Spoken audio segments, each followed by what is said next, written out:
versículo ao versículo de número 15. Eu vou pedir a você que preste muita atenção em tudo que vai ser falado esta noite. Não perca a oportunidade de meditar, de aprender da palavra, como foi louvado, como foi ministrado pela nossa amada irmã aqui enquanto estava louvando. Seria muito trágico nós perdermos esse momento maravilhoso de estarmos reunidos para estudarmos a palavra juntos. Muitos aqui chegaram cansados do trabalho, foi uma luta para chegar aqui, e não perca essa oportunidade, esse privilégio de estar aqui. Então, se lance nas orações, quando for orar, ora de todo o coração, quando for cantar, cante com a tua alma, e quando for estudar a palavra, preste atenção, não converse, não ande, não se distraia. Quantos acharam? Digo amém. Diz assim a palavra do Senhor: e apacentava Moisés o rebanho de Jetro, seu sogro, sacerdote em Midian, e levou o rebanho atrás do deserto, e veio ao monte de Deus, a Horebe,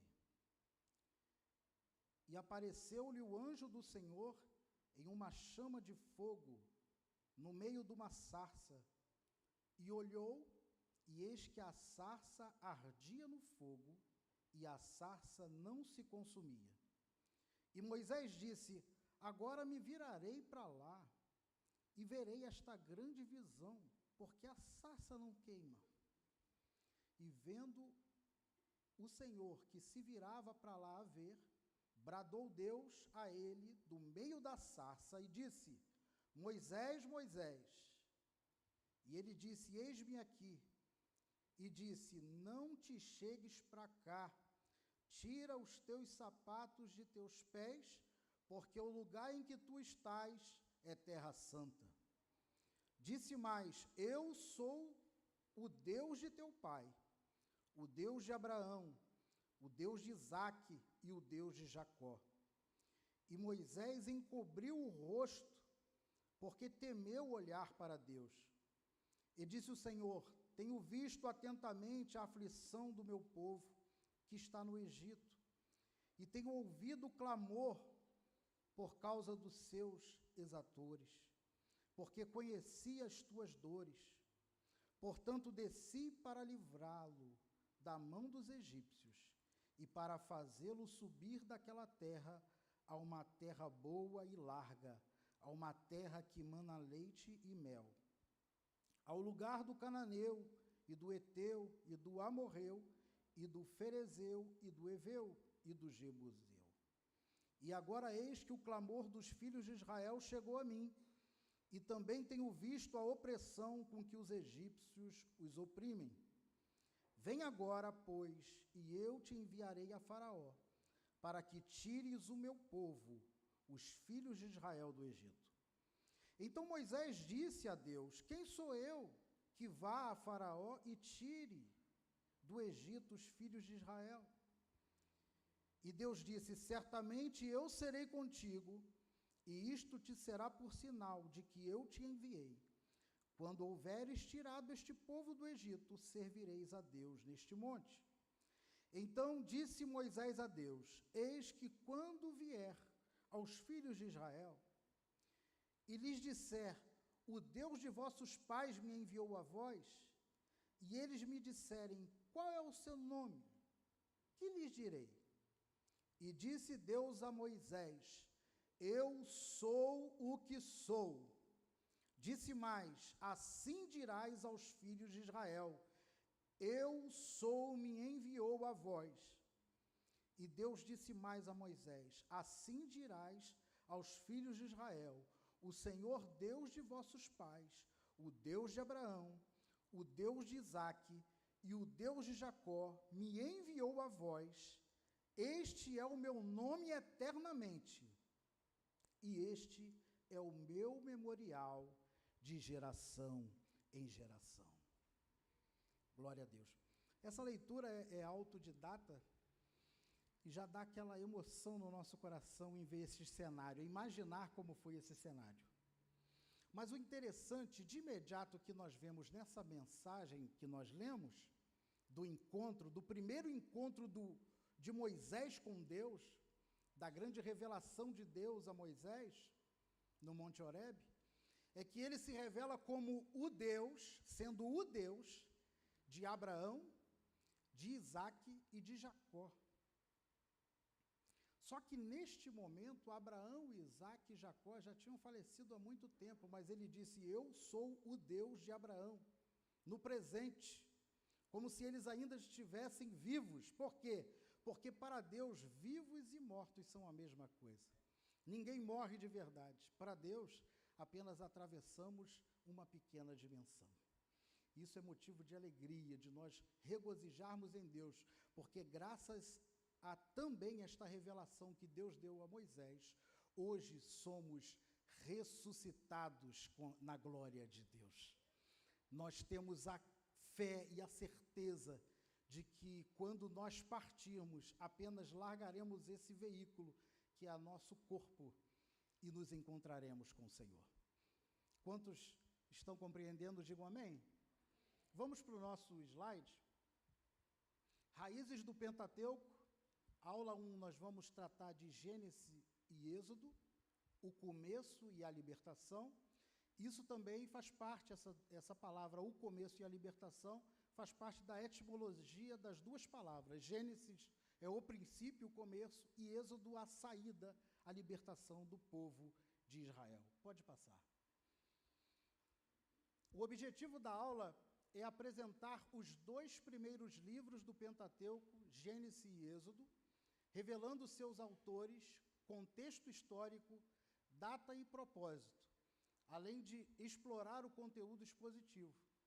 Essa aula visa não apenas informar, mas despertar fascínio pela origem do povo de Deus e pela narrativa da redenção. Pode passar, querido. Gênesis 1, o começo de tudo. Quem foi o autor do livro de Gênesis? Nós consideramos o autor Moisés, líder, profeta e legislador de Israel. Local provavelmente escrito no deserto durante a jornada entre o Egito e o Monte Sinai. Data entre 1446 e 406 a.C., durante os 40 anos de peregrinação no deserto. Quando você olha 1446 a.C., nós temos como ponto de referência o calendário judaico.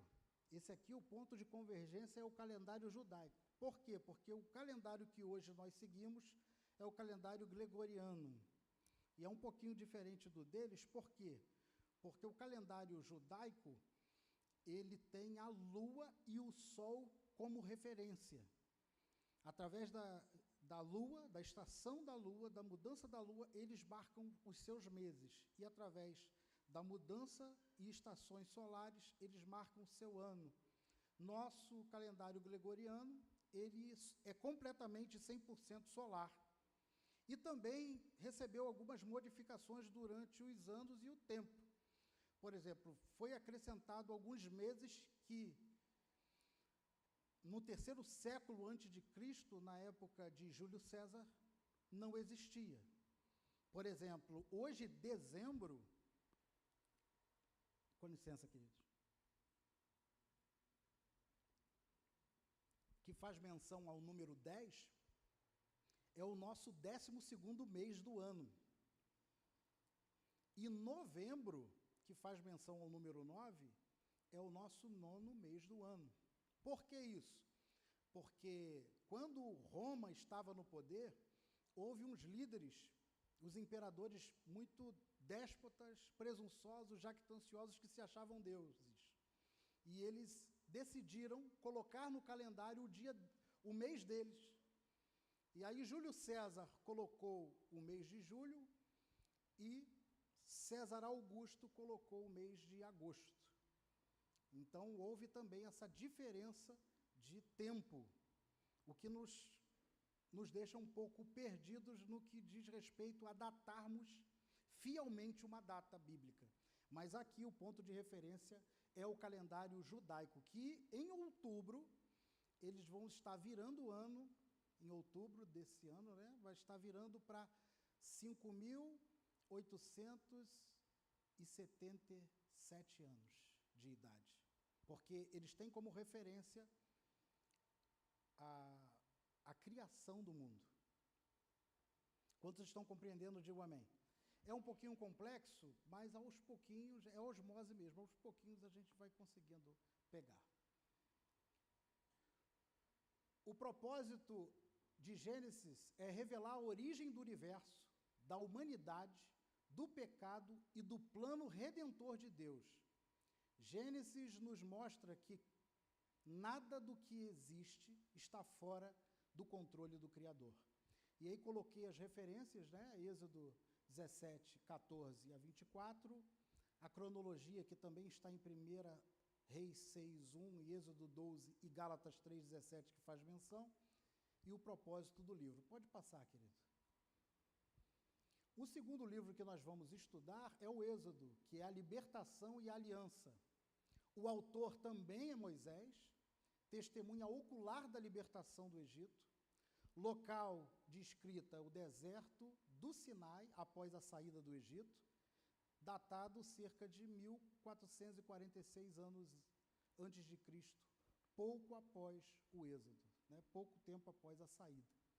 Propósito do Êxodo, do livro do Êxodo, é narrar o poderoso ato de libertação de Israel da escravidão e a revelação da aliança de Deus com o seu povo. Êxodo é o livro do nascimento da nação de Israel e da revelação do caráter santo de Deus. Vocês já se perguntaram por que a Bíblia começa com a criação e a libertação e por que o Pentateuco abre com Gênesis e Êxodo?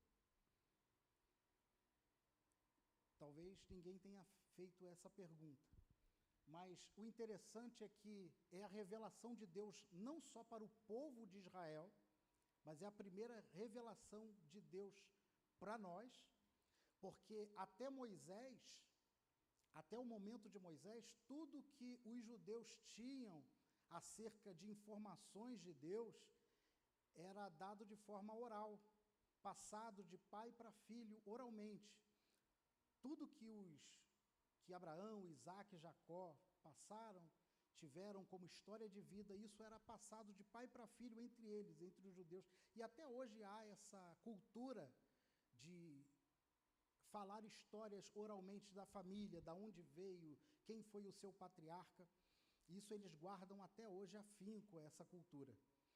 E Moisés foi o homem que Deus levantou primeiro com mão forte para libertar o povo que estava cativo na mão do Egito e para lhe dar a missão de escrever a sua palavra para o seu povo, para deixar de forma simplificada qual a vontade de Deus para o povo. E o que estava acontecendo com a humanidade, o que aconteceu com a humanidade, qual é o verdadeiro o pensamento de Deus em criar o homem, qual era o objetivo de Deus em criar o homem. Pode passar, querido. A conclusão da aula vai falar sobre os fundamentos da fé, que Gênesis e Êxodo não são apenas livros antigos, mas são fundações eternas da fé, que Deus é o Criador. Eles mostram que Deus é o Criador cheio de propósito e um libertador cheio de compaixão. O plano divino, que o seu plano desde o início é formar um povo para si, redimido e guiado por sua presença. E o mais importante, deixar explícito que o homem, ele foi criado com um propósito absoluto e se perdeu no meio do caminho. Tudo isso nós vamos ver. Pode passar, querido. Os versículos chaves, Gênesis 1:1, no princípio, Deus criou os céus e a terra. Gênesis 12, de 2 a 3. De ti farei uma grande nação, é a promessa de Deus para Israel, e te abençoarei e engrandecerei o teu nome. Se tu uma bênção, abençoarei os que te abençoarem e amaldiçoarei os que te amaldiçoarem, e em ti serão benditas todas as famílias da terra. Promessa de Deus a Abraão e os seus descendentes. Êxodo 3:14, disse Deus a Moisés: eu sou o que sou. Disse mais: assim dirás aos filhos de Israel: o eu sou me enviou a vós. E Êxodo 20, de 1 a 3. Então falou Deus todas essas palavras: eu sou o Senhor teu Deus, e te tirei da terra do Egito, da casa da servidão. Não terás outros deuses diante de mim. Pode passar. O contexto histórico de Gênesis fala sobre os impérios dominantes, e o mundo antigo era dominado por impérios como o Egito. Israel como família, Israel é uma família numerosa vinda de Canaã, torna-se escrava por séculos, e a missão de registro, que recebe a missão de registrar a história das origens por um povo recém-liberto, a fim de dar-lhes uma identidade e direção, e a formação de Moisés, formado entre os nobres egípcios e depois conduzido ao deserto por Deus. Quando Moisés escreveu o Pentateuco, salvo, segundo os historiadores, os dois últimos capítulos de Levítico, que vai logo iniciar fazendo menção à sua morte, à sua partida, existiam outros livros. Quando eu era novinho, eu sempre achei que a Bíblia fosse o primeiro livro escrito, mas não, existiam outros livros. Moisés também teve acesso a alguns livros da biblioteca dos egípcios, e, segundo a história, o primeiro livro cuneiforme que foi escrito pelo povo antes dos egípcios. E eu vou lembrar, me falhou a memória o nome que os especialistas deram a esse povo, mas a Bíblia, ela tem algo de muito peculiar, porque ela é a inerrante palavra de Deus e, historicamente, ela se tornou, durante os anos, durante a história, completamente infalível, irrevogável e historicamente impossível de você relativizá-la. Porque a Bíblia, ela é a palavra, é Deus encarnado. Porque ela vem fazer menção do verbo encarnado de Deus, que é o Cristo. Tudo que nós vamos ver em Gênesis, Êxodo, Levítico, Número e Deuteronômio é apenas uma sombra do que seria a revelação manifesta da palavra, que é o Cristo de Deus, o Jesus Cristo homem. Quando eu falo Cristo de Deus como revelação, eu estou falando do Deus eterno, antes mesmo da manifestação do Cristo homem. Porque muitos não sabem diferenciar Jesus Cristo do Cristo de Deus. O Cristo de Deus é aquele que João disse que existia antes da fundação do mundo. Ele é o Verbo. E ele se fez carne e habitou entre nós, antes da manifestação do Cristo histórico. Com um objetivo muito singular, não só para restaurar um povo e libertá-lo da opressão, mas salvar toda a humanidade da perdição do pecado. Pode passar, querido. A estrutura e conteúdo de Gênesis, primeiro ele fala sobre a criação, Gênesis capítulo de 1 a 2, o universo é formado pela palavra de Deus, a criação é boa, ordenada e intencional. O ser humano é feito à imagem e semelhança de Deus, do Criador. Quando a Escritura fala sobre o homem ser a imagem e a semelhança de Deus, a palavra homem ali no original é Adão. Porque Adão, ele foi criado à imagem e à semelhança de Deus. O homem Adão, ele foi criado à imagem e semelhança de Deus. Ele tinha poder absoluto de governança sobre a terra, tinha sabedoria quase infinita. Você veja a quantidade de animais que existe no planeta. Quem botou o nome em cada um deles foi quem? Foi Adão. Só que quando o texto hebraico fala sobre homem, Deus criou o homem, façamos o homem a nossa imagem e semelhança, está falando especificamente de Adão, a imagem e semelhança de Deus. E a palavra Adão vem da palavra vermelho, Adão avermelhado, ou barro. E homem vem da palavra olhando para cima, ou aquele que busca algo do alto. E essa é a etimologia da palavra.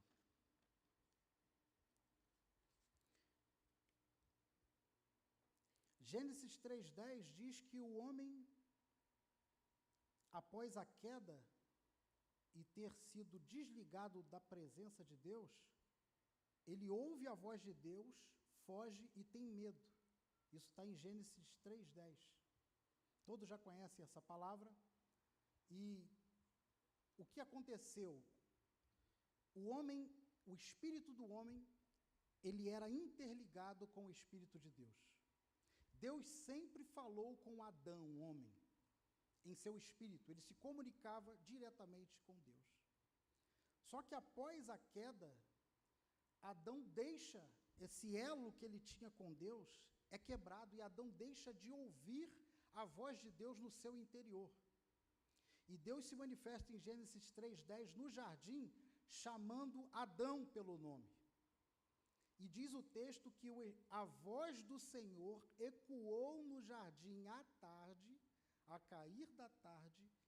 Adão teve medo ao ouvir a voz do Senhor e se escondeu,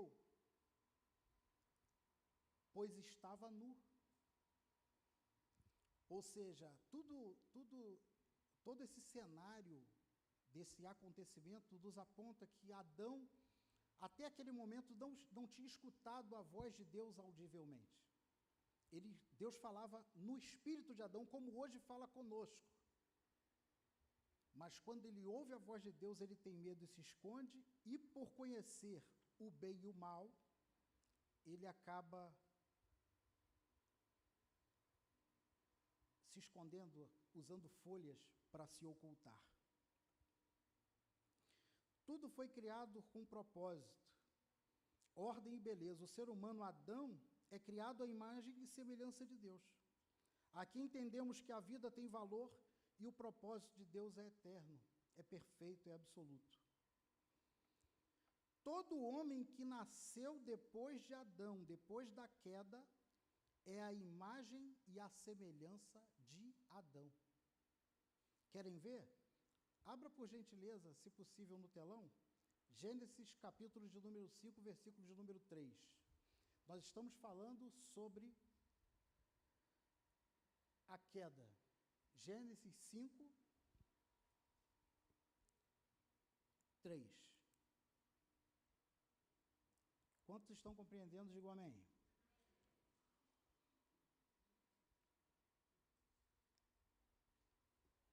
Gênesis 5:3 diz assim: E Adão viveu 130 anos e gerou um filho,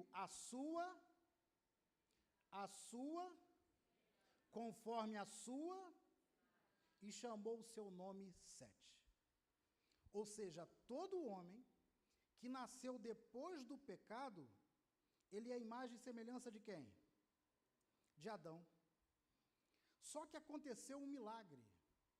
Há 2000 anos atrás, o Verbo de Deus se manifestou e em Cristo fomos transformados novamente à semelhança de Deus, com um novo caráter e uma nova vida.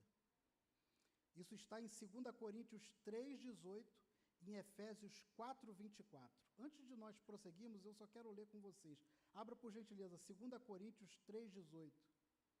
Porque essa certeza tem que parar no coração, tem que pairar no coração de todo cristão. 2 Coríntios 3:18 diz assim: Mas todos nós, com cara descoberta, refletindo como um espelho a glória do Senhor, somos transformados de glória em glória, na mesma imagem, como pelo Espírito do Senhor. Só Jesus conseguiu restaurar a imagem e a semelhança de Deus no homem, no ser humano.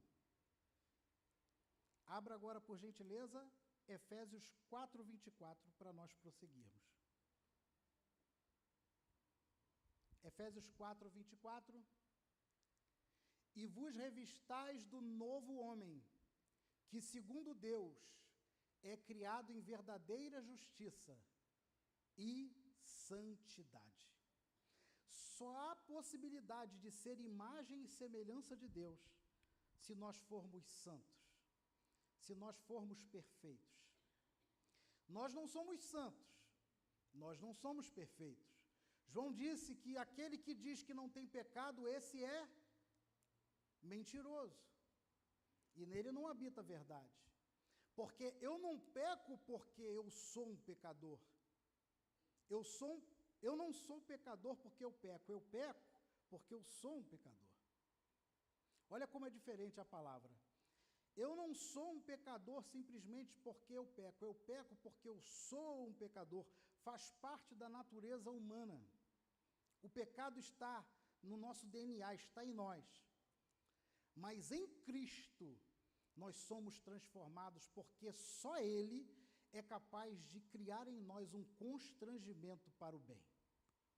Só Ele muda o nosso paladar e nos faz sentir nojo do erro.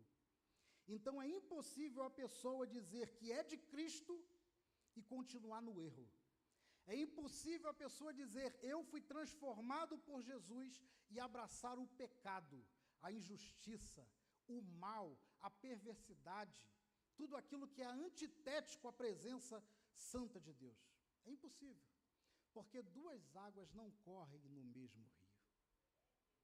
Não correm. Então, hoje, nós vivemos um momento muito complexo no movimento cristão. Porque eu digo cristão? Há uma diferença muito grande entre cristianismo e evangelho. Cristianismo é um movimento histórico, deve ser respeitado por isso. Tem vários movimentos que se dizem cristãos, mas o evangelho ele é eterno, ele é imutável. É o evangelho que transforma as pessoas. É o evangelho que nos impulsiona a sermos parecidos com Jesus e chegarmos à estatura de varões perfeitos, restaurados à imagem e à semelhança de Deus. Só que o meio cristão,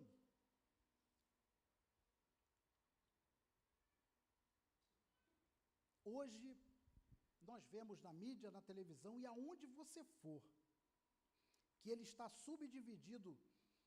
E o inferno, ele tem enganado tanto as pessoas, tem ocultado o entendimento das pessoas de tal forma que hoje você vê igreja de tudo que é tipo, placa de tudo que é tipo, dizendo que é de Cristo, que é de Deus, pessoas quase 24 horas se dobrando diante de um Deus, que o apóstolo Paulo chama de o anticristo, o antimessias, que não é Jesus, porque como eu falei na última aula que nós demos aqui na Escola Bíblica Dominical, Jesus não é uma conjunção de letras, ele é uma pessoa. E para você conhecer Jesus, você tem que conhecer a simplicidade do Evangelho. Não é dizer, eu sou de Deus, a partir de agora eu levanto uma bandeira. Mas nós, como igreja, temos a responsabilidade de pregarmos o verdadeiro Evangelho e lutarmos pela verdade das Escrituras. Porque enquanto a igreja se ocultar, o mal vai ganhar mais voz. Ou seja, se eu não lutar contra o engano, eu sou o cúmplice dele. Se eu não abrir a minha boca e dizer que não existe pastor homossexual nem igreja de travesti, elas vão continuar ganhando voz em nosso meio e ganhando pessoas e levando pessoas à ruína. Porque nós estamos calados. Mas estamos calados por quê? Por covardia? Não. Porque muitas pessoas estão deixando de fazer o que todos nós estamos fazendo aqui, estudando a palavra de Deus, a sua Escritura. Muitas pessoas deixaram de sentir sede e fome da palavra, e isso é um perigo. Isso é um perigo, por quê? Porque sem profecia, o povo se corrompe. Sem e não é profecia de decantos, de Plácios Jou, não. Sem a escritura, a verdade da palavra, como está em Hebreus, como está escrito em Hebreus. Aos nossos antepassados, lá em Hebreus 1, hein? Aos nossos antepassados, o Senhor se revelava através da boca dos seus profetas. Mas hoje, nos últimos dias, ele se revela através do seu Filho, Jesus Cristo. Então eu tenho que conhecer mais de Jesus. Eu tenho que ler acerca de Jesus. Eu tenho que ter interesse em ser igual a Ele. Eu tenho que ter interesse em pavimentar a minha vida e a minha existência nos ensinamentos dele. E eu tenho que ver Jesus em toda a sua escritura, em toda a sua plenitude. Quantos estão compreendendo? Digam amém. Vamos continuar. A queda, Gênesis 3 fala sobre a queda, o pecado entra no mundo e rompe a harmonia entre Deus e o homem. Mas já aqui Deus promete redenção, Gênesis 3,15, Deus fala que a semente da mulher esmagaria a cabeça de quem? Da serpente. Ali já estava falando que o Cristo de Deus viria restaurar a imagem e a semelhança de Deus que estava perdida por causa do pecado. Juízo e graça em Gênesis de 6 a 9, o dilúvio mostra a seriedade do pecado, mas a arca representa a salvação pela graça.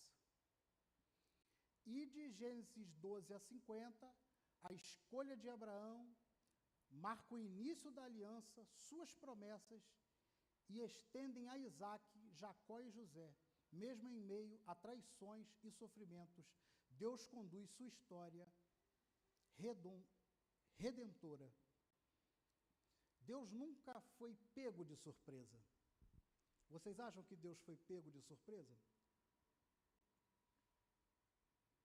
Quando Deus, segundo o relato escriturístico, quando Deus fala para Adão e para sua companheira Eva, que eles poderiam se saciar de todos os frutos do jardim, menos o fruto da árvore que estava no meio do jardim, que era o quê? A maçã? Não, o fruto do conhecimento do bem e do mal. Quando o homem foi lá e comeu, vocês acham que Deus foi surpreendido? De maneira alguma. Ele sabia o que aconteceria com o homem se comesse. Aí você para e pergunta, mas pastor, Deus sabia que o homem iria comer? Na sua infinita sabedoria, sim, mas ele sabia também que o homem poderia escolher não ter comido. Como funciona isso? Na minha cabeça, há muitos anos atrás, foi muito complicado entender a Trindade. E depois, quando comecei a estudar sobre os atributos de Deus, Deus é onipotente, onipresente, onisciente, causou mais confusão ainda. Porque onipresença não significa estar presente em todos os lugares. Significa em sua totalidade que Deus está em todos os lugares e não existe lugar onde Ele não esteja. Não é que Ele pode estar, não existe lugar onde Ele não esteja, porque Ele habita qualquer lugar. Principalmente aonde aquilo que supostamente nós achamos que não existe existência. Ele habita. Deus é onisciente. Significa que Deus sabe todas as coisas? Não. Deus sabe todas as coisas e não existe nada que esteja oculto ao seu olhar. Ele sabe de todas as coisas e não há nada que ele não saiba. Aí, mas para você entender essa questão de Deus saber todas as coisas, você tem que estudar essa palavra e tentar olhar na visão de um judeu que leu o seu original. O que eles querem dizer com nada está oculto ou está patente ao olhar de Deus? O que eles estão querendo dizer com isso? Que Deus vê todas as coisas? Olhe para cá e preste atenção no que eu vou dizer para não cometer nenhuma confusão na sua cabeça e não ter nenhuma incidência de interpretação. Eu vou dar apenas um exemplo. Eu vou dar o quê? Um exemplo. Então, é um exemplo básico, muito subjetivo, mas é apenas para nós entendermos mais ou menos o que o judeu, o que o povo de Deus tentou nos explicar acerca de Deus saber todas as coisas e nos conhecer. Imagine um Deus que habita acima do tempo e do espaço. Para ele chama Abraão, eu sou o Deus de Abraão, de Isaac e de Jacó. Chamou como se eles estivessem vivos agora, mas já tinha se passado mais de 1000 anos da morte desses homens. Porque para ele, vivos e mortos são a mesma coisa. Ele habita acima do espaço-tempo, que é onde nós habitamos. Como ele vê a minha vida? Quando ele olha para mim, nada está oculto aos seus olhos. Então, se Deus olha para mim, isso é um exemplo, tá bom? É só para nós tentarmos entender na nossa dificuldade de entender, né?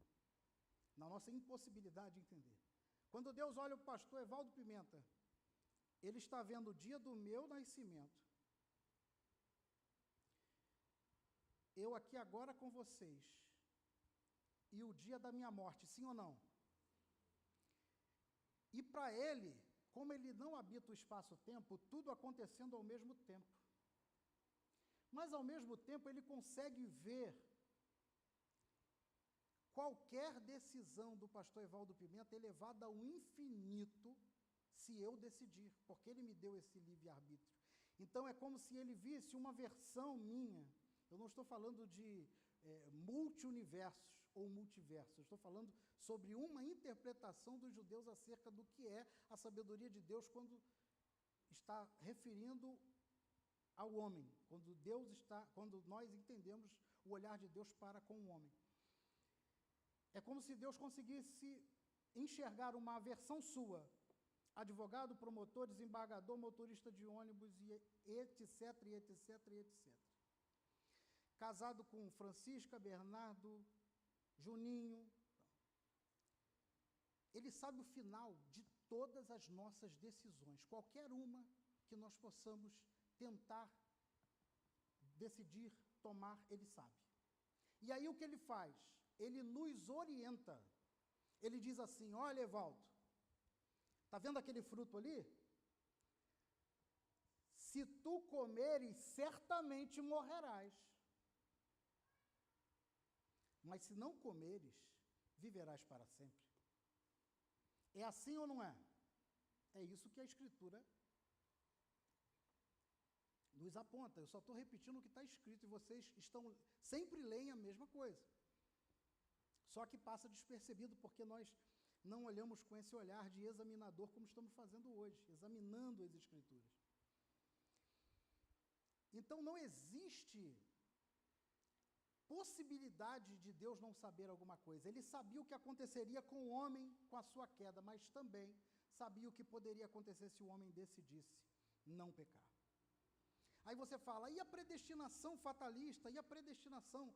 Muitos pegam Romanos 8, 29. Bota por gentileza Romanos 8, 29. Eu estou no Antigo Testamento, mas eu tenho que falar sobre isso, porque só assim para compreendermos o que a palavra em Gênesis quer nos mostrar. Romanos 8, 29. Porque os que dantes conheceu, também os predestinou para serem conforme a imagem de quem? Seu filho, a fim de que ele seja o primogênito entre muitos irmãos. Quando o homem peca, quando o homem sai da presença, o homem Adão,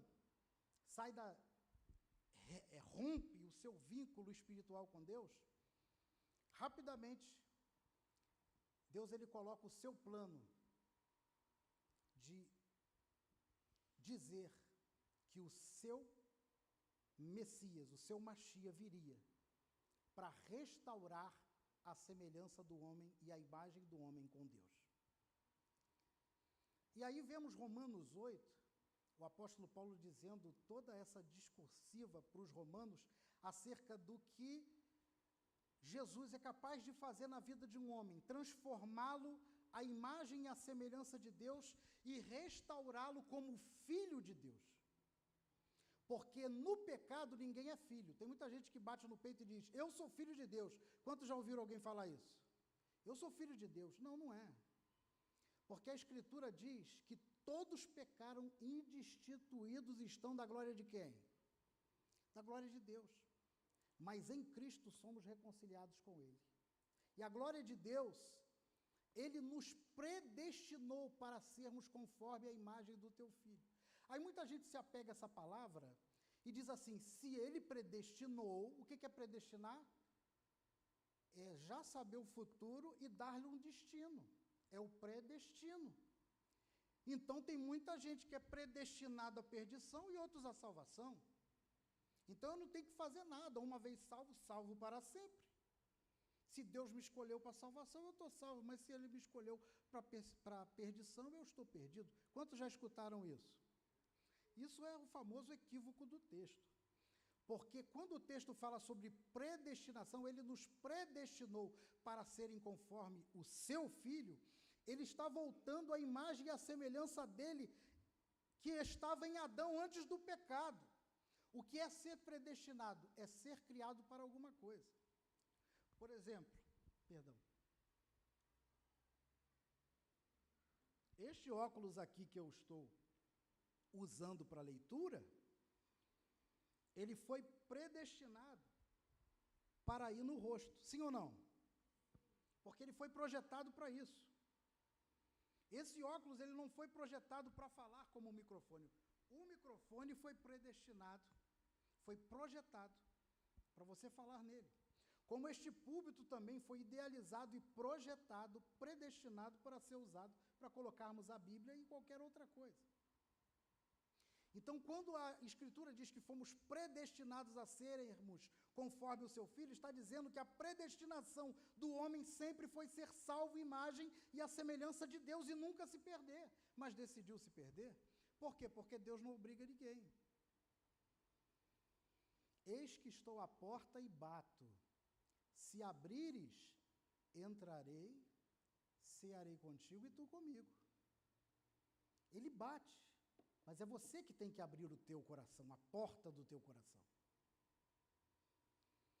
Hoje, quando nós estamos falando sobre esse tempo em que o cristianismo está pervertendo o Evangelho, por que perverte o Evangelho? Porque a igreja esqueceu da sua missão primordial, que é o quê? Levar as pessoas a Cristo e ajudá-las na transformação segundo a imagem do teu Filho. Então, qual é a missão da igreja? Não é só ganhar almas, é levar pessoas para Jesus. Então, nós às vezes nos preocupamos muito em panfletar, em convidar as pessoas para a igreja, mas esquecemos que a missão é falar de Jesus para as pessoas. Porque só através da mensagem do Evangelho é que o Espírito Santo vai ter liberdade para convencê-los do pecado, da justiça e do juízo. Mas como pregarão se não há quem pregue? Como se converterão se não há quem vá? Hoje nós estamos num momento em que estamos rodeados de muita tecnologia, mas o povo não gosta de ler a Bíblia, esqueceu de ler a Bíblia. Tem preguiça de vir a este lugar para aprender, não querem ouvir. Mas se tiver um suposto profeta revelando identidade, CPF, endereço, sobrenome, aí vai lotar, lota de pessoas estarem quase caindo dessa arquibancada. Porque o povo é muito de oba-oba, eles acham que Deus está aqui para servi-los. E vir ao culto já não é para entregar-se a Deus em espírito e a verdade e ouvir a sua palavra para se colocar na posição de ser transformado, de aprender a ser igual a Jesus. É vir para receber vitória, é vir para poder trazer o marido de volta que foi embora, é vir para receber a porta de emprego que está fechada. Saia desse engano. Jesus não promete nada disso a ninguém. Ele disse: aquele que quer vir após mim, negue-se a si mesmo, toma a sua cruz e siga-me. E não andeis ansiosos por coisa alguma, basta cada dia o seu mal. No mundo tereis aflição, mas tende bom ânimo. Estou falando de mim? Não, estou falando da palavra. É isso que é evangelho. Agora, um evangelho que diz que se você vir, ele vai te transformar em rico, vai mudar a tua existência. Não que ele não possa fazer. Não que a tua vida não vai mudar, muda sim. Porque com Cristo somos mais que vencedores. Ele nos orienta, ele muda a nossa mente. Deixamos de ser cativos às nossas vontades. Mas a prioridade dele não é essa.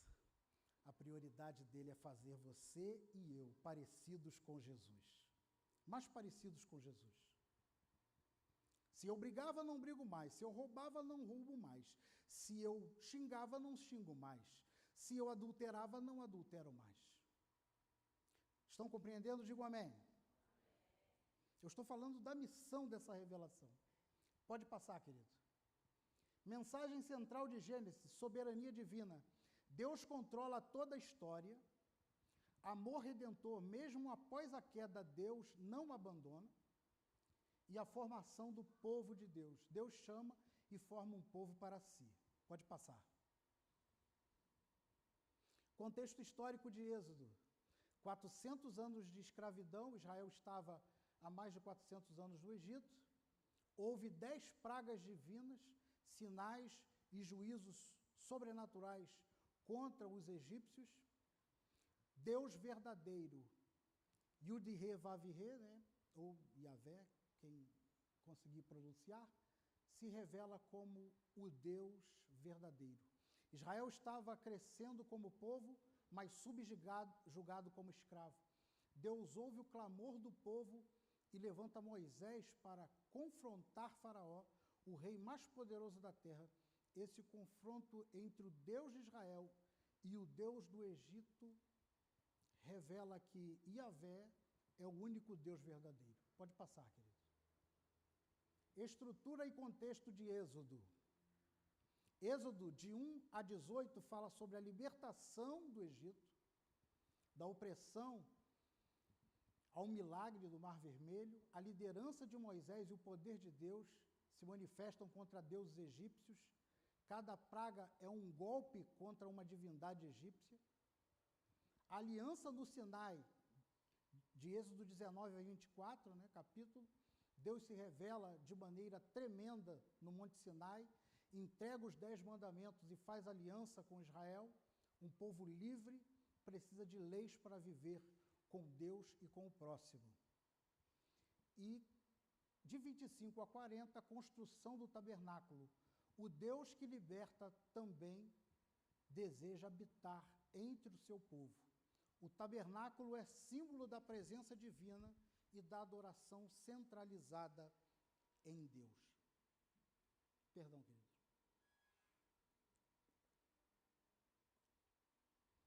Se eu não beber água, não consigo falar. Seca tudo. Pois bem, o tabernáculo foi permitido para simbolizar, para ser a casa de Deus entre os homens, mas o plano original de Deus não foi se utilizar do tabernáculo. Isso aconteceu por causa da dureza do coração humano.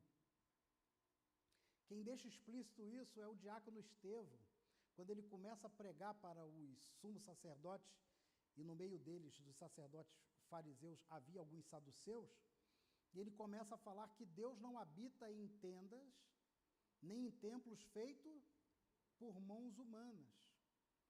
Porque os homens daquela época ainda usavam o templo em Jerusalém. Mas se esqueciam que o templo e o tabernáculo eram apenas simbólicos, porque o homem não conseguia viver sem algo sensorialmente tátil para tocar, para adorar. Tem que ter alguma coisa para tocar, tem que sentir o gosto de alguma coisa. O homem sente muito isso. E Moisés recebe essa revelação de Deus após estar no monte orando e recebendo as leis de Deus. Quando ele desce, o povo está fazendo o quê? adorando o bezerro de ouro, cantando músicas a deuses pagãos e dispostos até queimar os seus filhos em holocausto. Israel sofreu muito porque durante anos foi incorrendo neste mesmo erro. Tira pelo profeta Isaías, que passou grande parte do seu ministério reprovando a malignidade do povo hebreu que queimava os próprios filhos em adoração ao Deus Refã. Quantos estão compreendendo? Digo amém. Mas foi permitido o tabernáculo para que a presença de Deus estivesse em meio ao seu povo. Pode passar, querido. Mensagem central de Êxodo: escravidão, opressão no Egito, adoração, comunhão com Deus, libertação, poder divino manifesto, aliança, leis para o povo livre.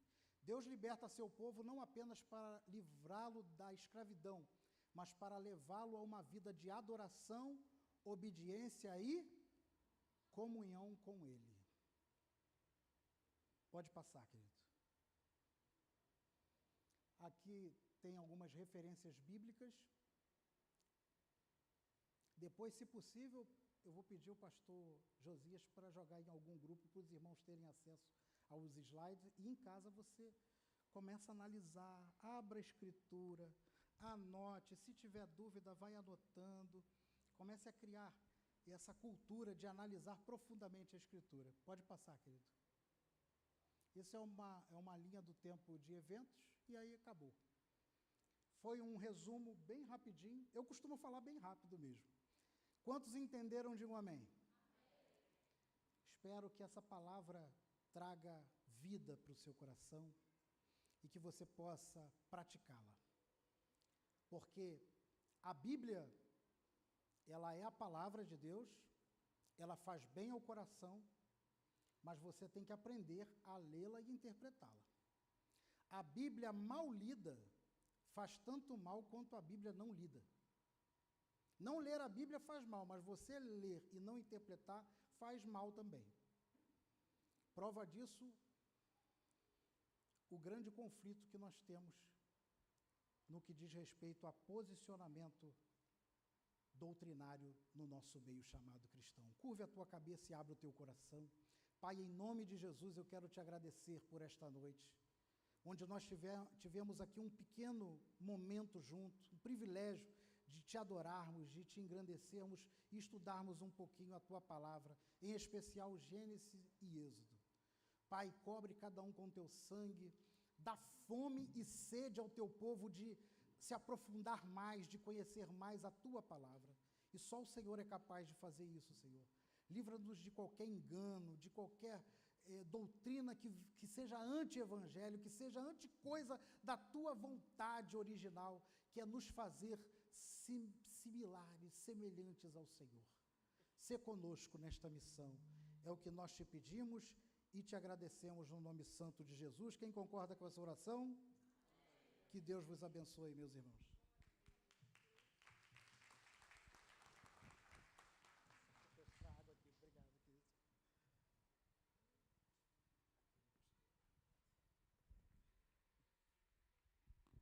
Amém. Cadê o guitarrista? Amém.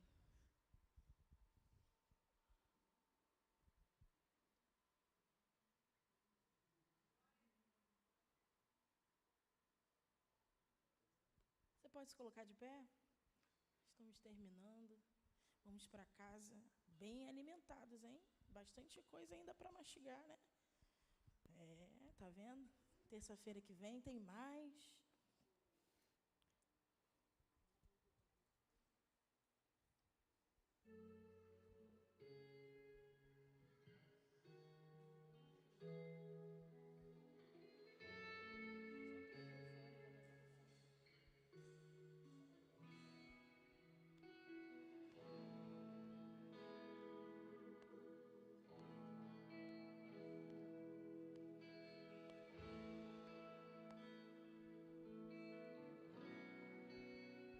Vamos cantar? Se o sol se pôr e a noite chegar, tu és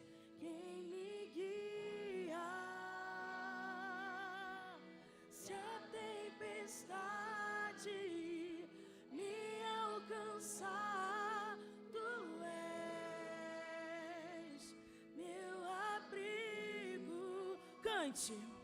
Se o mar me submergir, a tua mão me traz à tona pra respirar e me faz andar sobre as águas.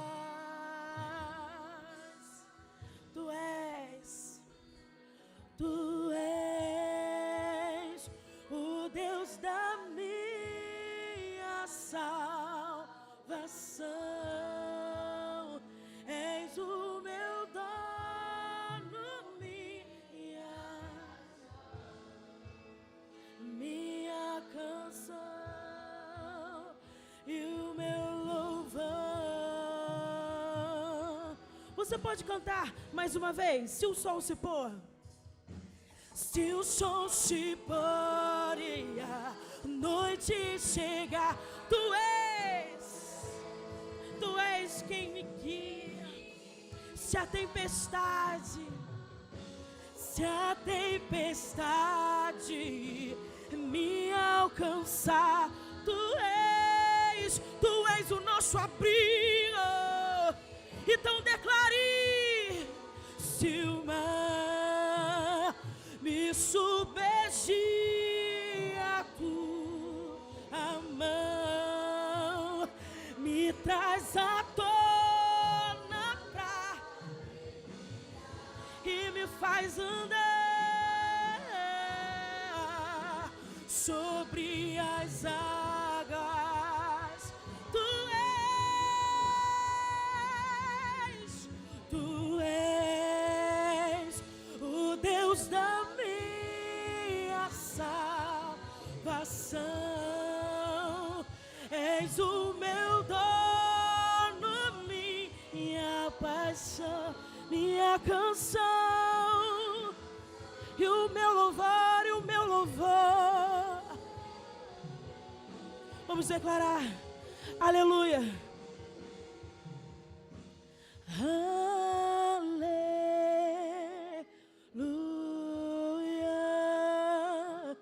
aleluia. Declare, declare: louvado seja o teu nome, Senhor. Aleluia. Mais uma vez. Aleluia.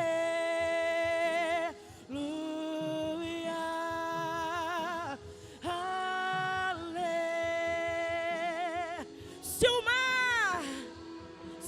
mar me submergir, a tua mão me traz à tona pra e me faz andar, e me faz andar. Oh, tu és Senhor, tu és o Deus da minha salvação. És o meu dono, minha paixão, minha canção e o meu louvor. Mais uma vez, só a igreja. Se o mar me submergir, olha o que você está cantando. Me traz à tona, expressando totalmente confiança nele, segurança nele, sobre as águas. Oh, tu és o Deus da minha salvação.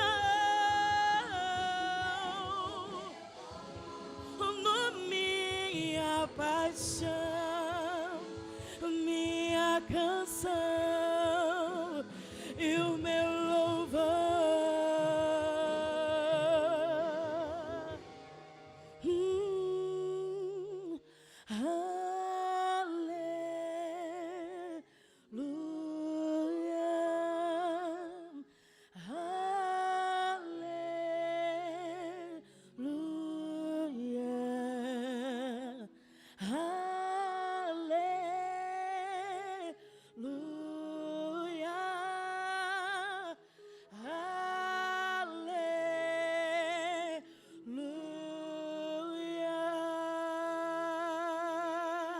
Você pode aplaudir o nome do Senhor?